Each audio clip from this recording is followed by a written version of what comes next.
చిత్తూరు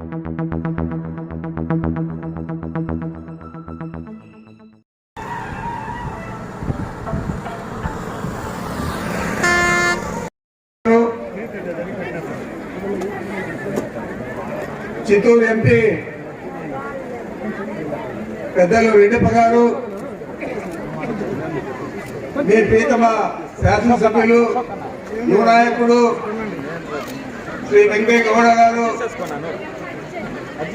మన cooperative central bank Chittoor జిల్లా అధ్యక్షురాలు శ్రీమతి రెడ్డమ్మ గారు, కృష్ణమూర్తి గారు, కోకల్ అశోక్ గారు, వెంకటరెడ్డి యాదవ్ గారు, మన మండలంలో 2 కార్యక్రమాలు కలిపి చేస్తా ఉన్నా. ఒకటి ఆసరా కార్యక్రమం, ఇంకొకటి వైఎస్ఆర్ చేయుత కార్యక్రమం. ఆసరా కింద వచ్చి మనం మొత్తం రాష్ట్రం మొత్తం మీద 4 విడతల్లో 25,570 కోట్లు ఇస్తే మన జిల్లాకు 1,298 కోట్లు ఇవ్వడం జరిగింది.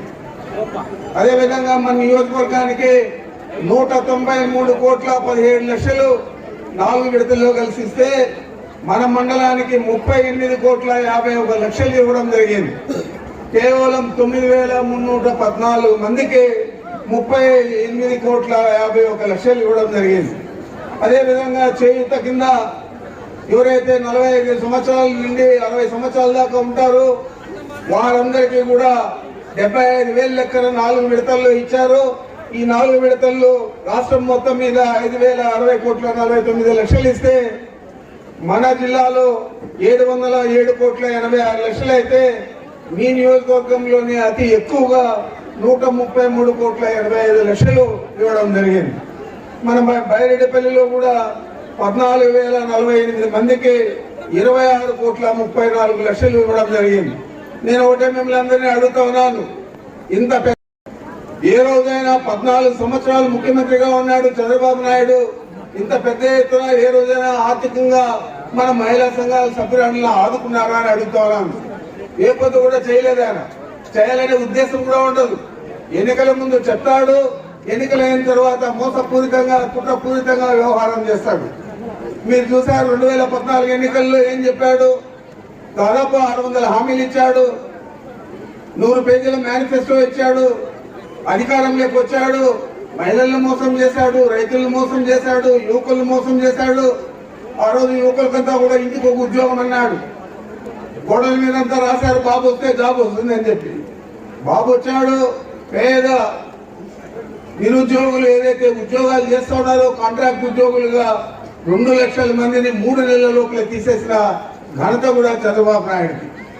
మరి మీ రుణాలన్నీ ఆ రోజు మాఫీ చేసింటే 14,200 కోట్లు మాత్రమే. మరి అవి చేయకపోగా ఈ రోజు అవి 25,570 కోట్లు అయితే కూడా ఏదైతే మాట చెప్పాడో ఎన్నికల ముందు జగన్మోహన్ రెడ్డి గారు, ఆ విధంగానే 4 విడతల్లో ఈ 25,570 కోట్లు చెల్లించాడా లేదా అని మీరు ఆలోచన చేయండి అని మీకు మనవి చేస్తా ఉన్నాను. మరి ఏదైనా చెప్తే చేయగలిగే శక్తి, చేయాలనే పట్టుదల ఉన్న నాయకుడు మన నాయకుడు జగన్మోహన్ రెడ్డి గారు. మరి ఏదైనా చెప్తే అది ఎంత పెద్ద అబద్ధమైనా సెన్సార్ లేదు కాబట్టి ఎంత పెద్ద అబద్ధమైనా చెప్పేద్దాం, ముందు అధికారంలోకి వచ్చేద్దాం, వచ్చినాక మనం ఎవరిని పట్టించుకోకపోయినా 5 ఏళ్ళు అధికారంలో ఉండొచ్చు అని ఆలోచన చేసే వ్యక్తి చంద్రబాబు నాయుడు. మరి వీళ్ళిద్దరికీ తేడా ఇప్పటికే మనం గమనించాం. రాబోయే ఎన్నికల్లో కూడా చంద్రబాబు నాయుడు వస్తాడు. ఇప్పటికే సూపర్ 6 అని ఒకటి పెట్టాడు. ఈ మధ్య మన అసెంబ్లీలో అంతా కూడా ముఖ్యమంత్రి ఈ సూపర్ 6 అమలు చేస్తే ఈ సూపర్ 6 కు 2,50,000 కోట్లు ఖర్చు అవుతుంది. మరి ఇంత ఖర్చు చేసే శక్తి మన ప్రభుత్వానికి ఉందా లేదా? ఈ జగన్మోహన్ రెడ్డి గారు చెప్పినవన్నీ చేశాడా? మేమైతే అమలు చేసినవన్నీ కూడా 100% జగన్మోహన్ రెడ్డి గారు ఎన్నికల హామీలన్నీ కూడా అమలు చేశాడు. ఈ రాష్ట్రంలో, ఈ దేశంలో ఏ ముఖ్యమంత్రి కూడా ఎన్నికల 2014లో మోసం చేసినారని చెప్తాడా? లేదా వాళ్ళ మామ వెన్నుపోటు పడితే వాళ్ళ మామను దించేసినప్పుడు అప్పుడున్న మహిళల హక్కు ఆ రోజు మద్యపాన నిషేధం, దాన్ని మేము మాఫీ చేసినా అని చెప్తాడా? లేదా 2 రూపాయల కేజీ బియ్యాన్ని 5 రూపాయలు 25 పైసలు చేశాడు. అప్పుడు అదేవిధంగా కరెంట్ ఛార్జీలు పెంచాలని 5 సార్లు పెంచాడు. మరి మాట మీద లేని వ్యక్తి ఎన్నైనా చెప్పచ్చు. ఈరోజు 2,50,000 కోట్ల హామీలతో ఎన్నికల మేనిఫెస్టో ఇచ్చి సూపర్ 6 అని పేరు పెట్టారు. నేను మిమ్మల్ని అందరినీ ఒకటే అడుగుతూ ఉన్నాను, ఇది అమలు చేస్తాడా? గతంలో 2 సార్లు మోసం చేశాడు, ఇప్పుడు కూడా అదే చేస్తాడా లేదా ఆలోచన చేసుకోండి మేము మనం చేస్తా ఉన్నాం. ఈరోజు మళ్ళా కొత్త హామీలతో వస్తాడు. జగన్మోహన్ రెడ్డి గారు కూడా చెప్తా ఉన్నాడు, అయ్యా మీరు ఎవరు నమ్మద్దండి, చంద్రబాబు చెప్పేది. ఆయన మళ్ళా వస్తాడు మీ ముందుకు, ప్రతి మహిళకు కేజీ బంగారు అంటాడు, ప్రతి యువకుడికి ఇంటికి ఉద్యోగం కాకుండా అందరు యువకులందరికీ ఉద్యోగాలు ఇస్తా అంటాడు, మోటార్ సైకిల్ తీసిస్తా అంటాడు, మరి రైతులకంతా బెంజ్ కారు తీసిస్తా అంటాడు. ఇవన్నీ అమలు చేస్తాడా అని అడుగుతా ఉన్నాను.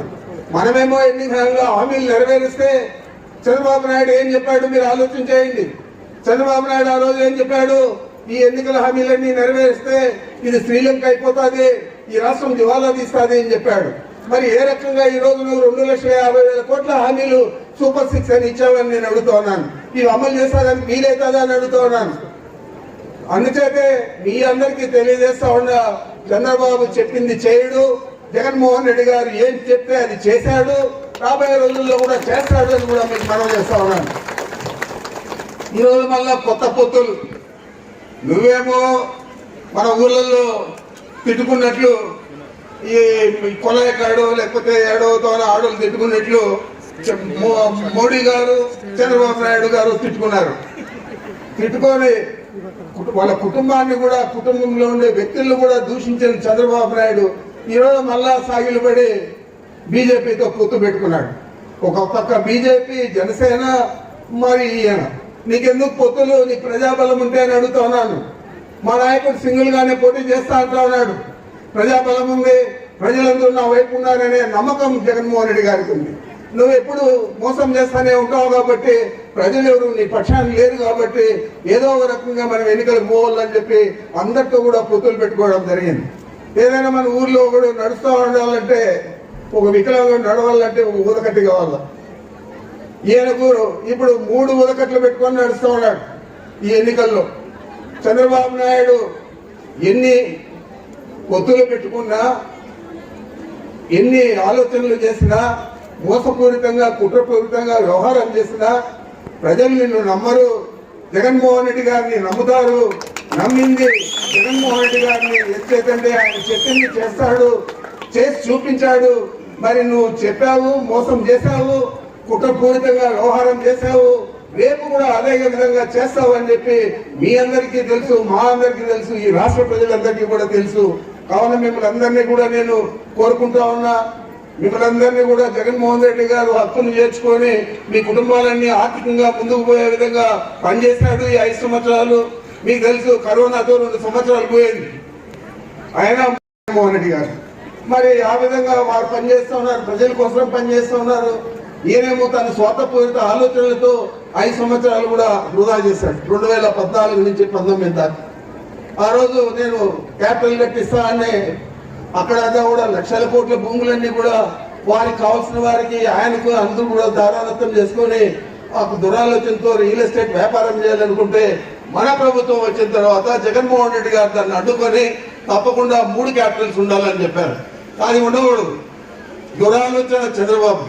ఆయనకు ఉన్న సంబంధికులు ఎవరైతే మద్దతు ఇస్తా ఉన్నారో, రామోజీరావు కానీ, అతనికి వయసు మళ్ళినా కానీ బుద్ధి రాలేదు, లేదా ఏబిఎన్ ఛానల్ కానీ, లేదా TV5 కానీ, లేదా పవన్ కళ్యాణ్ దత్తపుత్రుడు కానీ, వీళ్ళందరూ కూడా ఒక మూకుమ్మడిగా చేరి మనం అందరూ దోచుకున్నాం, పంచుకున్నాం అని చెప్పి ఆలోచన చేస్తా ఉన్నారు తప్ప, ప్రజలను ఆదుకోవాలా, ప్రజల కోసం పనిచేయాలని జగన్మోహన్ రెడ్డి గారు ఆలోచన చేసినట్లు చేయడం లేదనేది మీ అందరూ కూడా గమనించాలని చెప్పి మీకు మనవి చేస్తా ఉన్నా. ఎన్ని దొంగ హామీలు చెప్పినా, ఎన్ని దొంగ మాటలు చెప్పినా చంద్రబాబును నమ్మద్దండి, నమ్మి మోసపోవద్దండి. మనకు మంచి చేస్తే జగన్మోహన్ రెడ్డి గారికి మద్దతు ఇవ్వండి, ఆశీర్వదించండి. తప్పకుండా వారు ముఖ్యమంత్రి కావాలంటే వెంకయ్యగౌడ గారు శాసనసభ్యుడు కావాలి. వారు ఢిల్లీ నుంచి ఎక్కువ నిధులు తేవాలంటే రెడ్డప్ప గారు పార్లమెంట్ సభ్యులు కావాలి. కాబట్టి ఇవన్నీ కూడా ఆలోచన చేసి తప్పనిసరిగా వీళ్ళిద్దరిని అత్యధిక మెజారిటీతో గెలిపించాలని చెప్పి మిమ్మల్ని అందరినీ కూడా కోరుకుంటూ నాకు అవకాశం ఇచ్చిన మీ అందరికీ నమస్కరించుకుంటున్నాను.